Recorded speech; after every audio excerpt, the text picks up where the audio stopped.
Octobre 1906. Une statue d'Isis disparaît du musée du Louvre. Près de 50 cm de haut, 25 kg.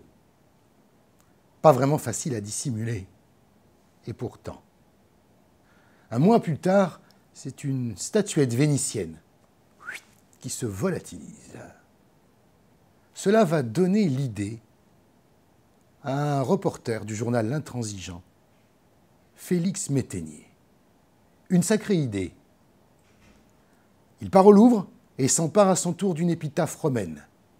Il l'emporte et la dépose à la rédaction de son journal, en attendant qu'on découvre son forfait. Seulement voilà, personne ne s'aperçoit de rien.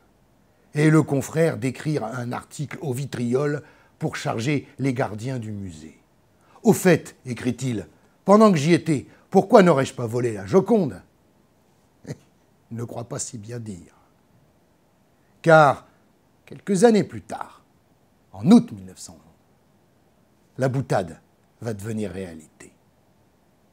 Vers 7 heures du matin, un homme en blouse blanche se dirige droit vers Mona Lisa, décroche le tableau, avec l'aide d'un canif, découpe la toile et s'enfuit précipitamment par un escalier de service. 30 minutes chrono pour le braquage, le vol le plus célèbre de tous les temps. La police patauge. Un vague signalement, une petite empreinte qui montre simplement que le voleur n'appartient pas au personnel du musée. Elle patauge et elle éclabousse.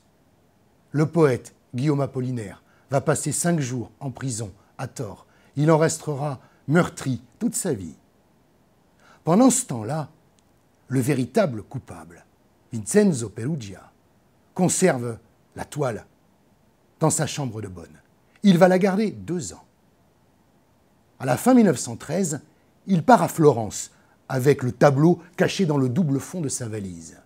Il veut le vendre au musée des Offices pour y toucher une commission. Arrêté, il fait le grand coup et le grand couplet du patriotisme. Ah, il voulait bien sûr rendre cette œuvre à son pays que Napoléon avait volé. 0 pointé en histoire, monsieur Perugia. C'est François Ier qui avait acheté cette toile à son peintre, Léonard de Vinci, pour 4000 écus. Le 31 décembre 1913, la Joconde refait un retour triomphal en France.